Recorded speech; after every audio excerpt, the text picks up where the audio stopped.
Alright, hello everyone. We are back again with one more video on some of the more idioms that you are supposed to learn. By now I believe कि आप लोग diligently follow कर रहे हो हर alternative days पे both vocabulary and current affairs. And by now आप अगर consistently शुरू से follow करते हुए आ रहे हो तो अभी तक तो आपको आदत पड़ जानी चाहिए कि हाँ every second day you're supposed to learn some new idioms and to converse using these idioms or phrases in your daily life as well. तो आज 10 और idioms करते हैं जो हमारे लिए important है हमारे एग्जाम पॉइंट ऑफ व्यू से. And let's go ahead with the first idiom of the day which is on thin ice. Right.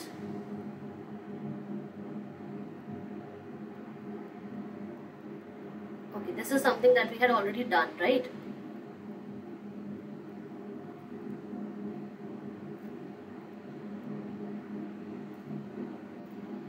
ठीक है. This is the one that we are going to start with today, which is go cold turkey. Go cold turkey का मतलब होता है to quit or stop addictive or dangerous behavior. किसी तरह के addictive या फिर dangerous behavior को quit करना या फिर stop करना, right? Example आपके सामने है. No one could believe that my father left eating sweets. He went cold turkey when the doctors told him that he has diabetes. ठीक है. सडनली अगर आप किसी बुरी आदत को, किसी बिहेवियर को, किसी एडिक्शन को, किसी चीज के लत को एकदम से रोक देते हो, एकदम से खत्म कर देते हो, देन उसके लिए आप ये यूज कर सकते हो. Instead of saying that I have quitted, let's say you have quit smoking और क्विट ड्रिंकिंग और क्विट एनी एडिक्टिव बिहेवियर या फिर any bad behaviour, any dangerous behaviour that could be with respect to your health, that could, अब यहाँ पे जो example given है ये with respect to the health given है. तो जरूरी नहीं है कि हेल्थ से ही रिलेटेड हो, आपके नॉर्मल डेली लाइफ के बिहेवियर से रिलेटेड हो सकता है, आपके नेचर से हो सकता है, आपके गुस्से से हो सकता है, इम्पेशंस से हो सकता है, किसी भी चीज से रिलेटेड होता है. कोई भी चीज, कोई भी डेंजरस बिहेवियर या फिर कोई भी एडिक्शन, ठीक है, अगर आप उसको क्विट करते हो, उसके लिए instead of saying that I have quit smoking, quit drinking, quit behaving like this और something, you can use this particular idiom which is go cold turkey. Okay, now before going ahead मैं आपको बहुत clearly बताना चाहती हूँ कि the rules are going to be the same. ठीक है, आपको बिल्कुल वैसे ही काम करना है जैसे मैंने आपको डे 1 से सिखाया है. You need to prepare a complete vocab का अलग से नोटबुक और पहले idiom लिखो, फिर मीनिंग लिखो, फिर एग्जाम्पल जो आपको ऑन स्क्रीन दिख रहा है, and after that you are supposed to add 2 more sentences from your side using the same idiom or the phrase. Okay, let's move on to the next one for the day, which is ring a bell. Ring a bell का मतलब होता है something that sounds familiar, और ये बहुत ही common सा एक idiom है जो हम अपने डेली लाइफ में यूज कर सकते हैं. ठीक है, करते हैं काफी लोग, आप में से काफी लोगों को ऑलरेडी ये वाला इडियम पता होगा. ठीक है. Example is why does this name ring a bell in my head, was this girl in my school. अब अगर आप after quite a good number of years अगर आपको किसी का नाम एकदम से आप सुनते हो और आपके माइंड में होता है कि यार ये नाम बहुत सुना सुना लग रहा है या फिर ये चेहरा बहुत देखा देखा लग रहा है, होता है ना, मुझे ऐसा लगता है कि मैंने ये नाम पहले सुना है, मैंने ये चीज पहले किया है, मैंने इसको पहले कहीं देखा है. इस तरह की जो चीज होती है उसके लिए आप instead of saying that I have seen her before, I have heard her name before, इतना बड़ा सेंटेंस लिखने के बजाय आप उसको रिंग अ बेल यूज करके लिख सकते हो. ठीक है. The next one is cut to the chase. Cut to the chase मतलब कि एकदम पॉइंट पे आओ, getting to the important point. फालतू की बातें छोड़ो, इधर उधर की बातें छोड़ो, पॉइंट पे आओ. ठीक है. तो instead of saying that get on the facts और get to the point, you can use this particular idiom कि बाकी बातें छोड़ो, जो काम की बात है उस पे आ जाओ. ठीक है. Example, as the submissions were to be made tonight, boss cut to the chase and asked us to start working. ठीक है, बहुत रेलेवेंट है, बहुत जगह पे यूज करते भी होंगे आप लोग और आगे भी कर सकते हो.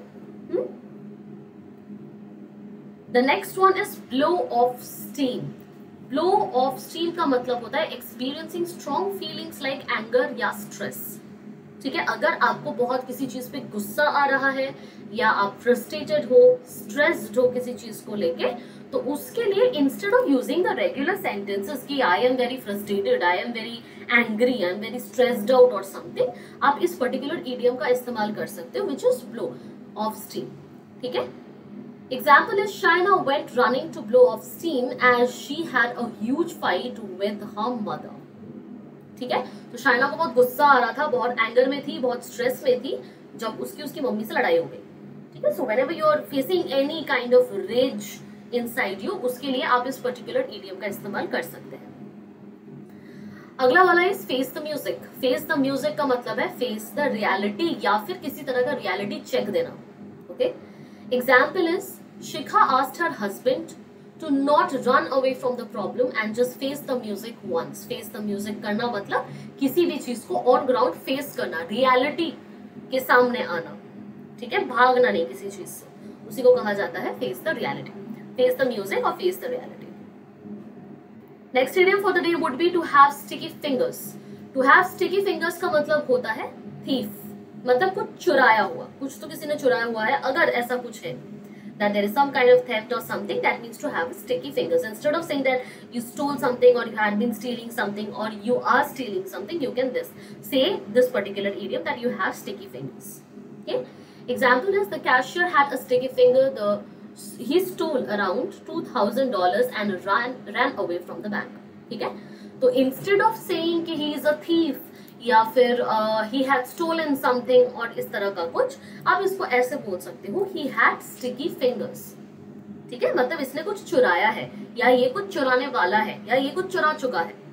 ठीक है, तो उसी को थोड़ा इडियोमेटिक फॉर्मेट में मुहावरे की तरह बोलने के लिए you can use this particular one. Break the bank. Break the bank का मतलब होता है टू बी वेरी एक्सपेंसिव, बहुत ज्यादा एक्सपेंसिव या बहुत ज्यादा महंगा होना किसी चीज का। Example is I had to break the bank to buy these shoes. ठीक है, तो मतलब कि बहुत एक्सपेंसिव कोई अगर आप खर्चा करते हो, बहुत ही ज्यादा कुछ महंगा आप खरीद रहे हो या खरीदना चाहते हो, तो वही ऑब्वियस सी बात है आपके बैंक पे असर पड़ता है। तो इंस्टेड ऑफ सेइंग कि ये शूज तो बहुत एक्सपेंसिव है, ये पर्स तो बहुत एक्सपेंसिव है और something like that, you can simply say that I had to break the bank to buy this particular thing. ये बात नहीं बाई होने वाला है। ठीक है, अगले पे चलते हैं। It is always darkest before the dawn. It is always darkest. So till now what we have done is 1, 2, 3. This is 3, 4 and 6, 7. 7 कर लिया हमने, है ना? We started from this one.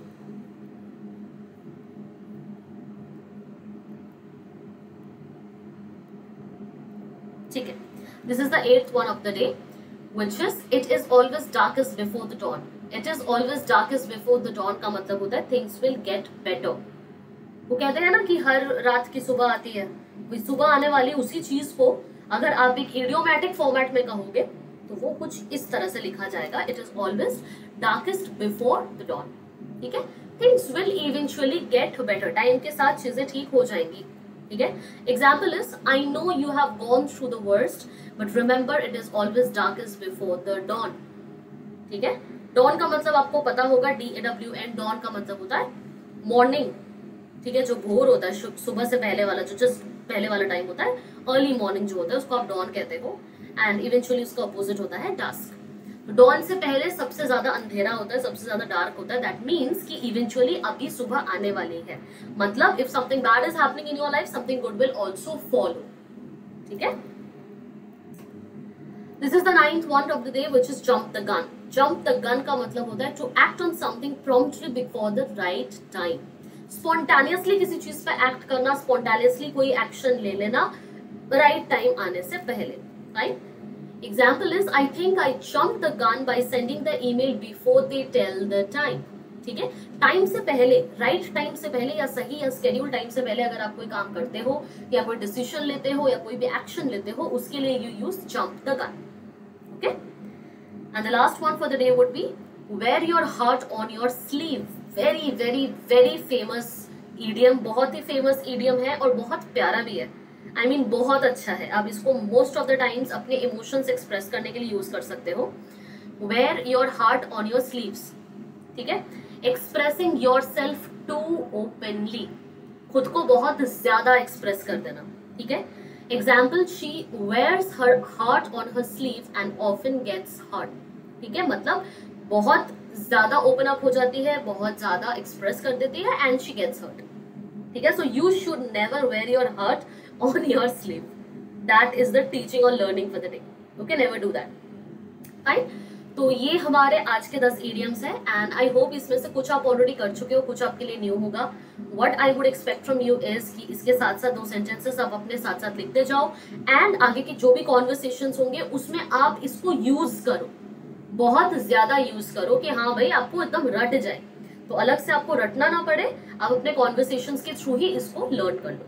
ठीक है, that should be it for the day. मिलते हैं अगले दिन with some more idioms and that's it. Okay, I hope कि ये वीडियो आपके लिए यूजफुल था.